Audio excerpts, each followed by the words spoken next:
আসসালামু আলাইকুম। আমার চ্যানেলে আপনাদের সকলকে স্বাগত।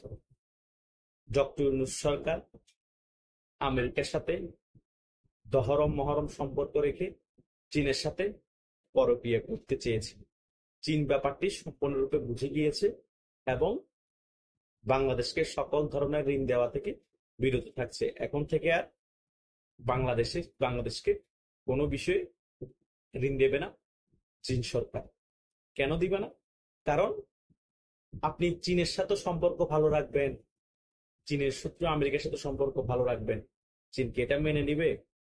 কখনোই মেনে নিবে না। এবং আমেরিকার আধিপত্যবাদকে প্রতিষ্ঠা করার জন্য আপনি কাজ করবেন, আমেরিকার সাথে গোপন চুক্তি করবেন, চীন কি এটা ভালো চোখে দেখবে? কারণ চীন হচ্ছে এখন উদীয়মান সুপার পাওয়ার, কম্পিটিশন চলতেছে আমেরিকার সাথে। আপনার তাদেরকে দক্ষিণ এশিয়ায় নিয়ে আসবেন গোপন চুক্তির মাধ্যমে, চীন এটা কখনো মেনে নিবে না। এতদিন বলেছিলাম শুধু ইন্ডিয়ার খেলা শুরু, এখন চীনেরও খেলা শুরু হয়ে গিয়েছে। সামনে আরো অনেক খেলা দেখবেন। ইন্ডিয়াতে আগে 15টা পণ্যের উপর নিষেধাজ্ঞা দেওয়া হয়েছিল আমদানি রপ্তানির উপর বাংলাদেশকে।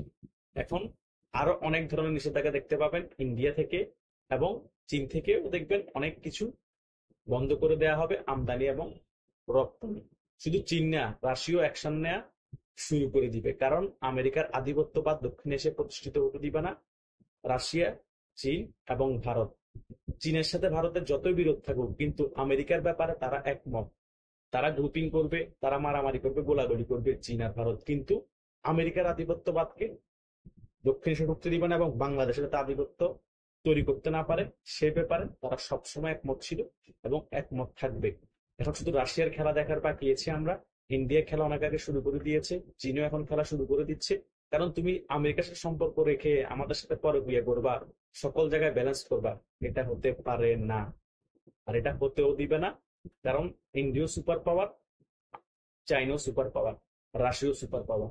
এই তিন সুপার পাওয়ার একত্রিত হলে বাংলাদেশের যতই আধিপত্যবাদ সৃষ্টি করার চেষ্টা করুক আমেরিকা, যতই ইউনূস সরকার গোপন চুক্তি করুক, বাংলাদেশের মধ্যে এই আমেরিকার ঠাঁই হবে না।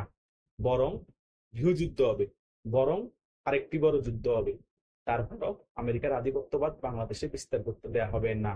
হয়তোবা খালি চোখে দেখা যাচ্ছে না ইন্ডিয়া কি করছে বাংলাদেশে আমেরিকার আধিপত্যবাদ যাতে প্রতিষ্ঠিত করতে না পারে, এবং চীনও কিন্তু ভিজিবল হয়ে যাচ্ছে, তাদের আসল রূপ দেখিয়ে দিচ্ছে। ভর্তুকি বন্ধ করে দেওয়া হবে বাংলাদেশে, বাংলাদেশের ঋণ দেওয়া বন্ধ করে দেওয়া হবে, রাশিয়ার সাথে যত ধরনের চুক্তি আছে বাংলাদেশের সাথে সকল চুক্তি শেষ করে দেওয়া হবে। কারণ কথা হচ্ছে আমেরিকার আধিপত্যবাদ ঠেকাও। এই বিষয়ে তিনটা দেশ একমত, এবং দেখবেন এই তিনটা দেশের পাশাপাশি আরো অনেক দেশ একমত হয়ে যাবে। হয়তোবা পাকিস্তান এখন নিশ্চল আছে, কারণ পাকিস্তানের সাথে এই সরকারের দহরম মহরম সম্পর্ক, এটা হচ্ছে মেইন রিজন। পাকিস্তানও কিন্তু চীনের কারণে এন্ট্রি বলয়ে চলে যেত ডক্টর ইউনূস সরকার।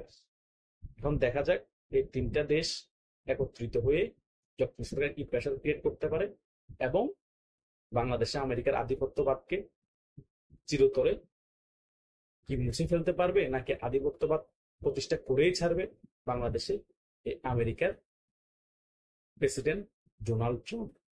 এটা হচ্ছে মুদ্রা কথা। এখন আমাদের অপেক্ষা করতে হবে ডিসেম্বর পর্যন্ত, কারণ ডিসেম্বরের মধ্যে অনেক কিছু ক্লিয়ার হয়ে যাবে। বাংলাদেশে কি আসলে গৃহযুদ্ধ অবস্থা হবে, নাকি বাংলাদেশে আমেরিকা আধিপত্যবাদ প্রতিষ্ঠা হবে, নাকি ইন্ডিয়ার কূটনীতি খেলার কারণে এবং চীনের চাপ এবং রাশিয়ার চাপের কারণে বাংলাদেশের ডক্টর ইউনূস সরকারের পতন হবে। আমরা দেখার জন্য অপেক্ষায় রইলাম, আপনারা অপেক্ষায় থাকেন। আর আপনাদের যদি কোনো মন্তব্য থাকে লাইক দিয়ে কমেন্ট করে জানাতে ভুলবেন না কিন্তু। ধন্যবাদ সকলকে।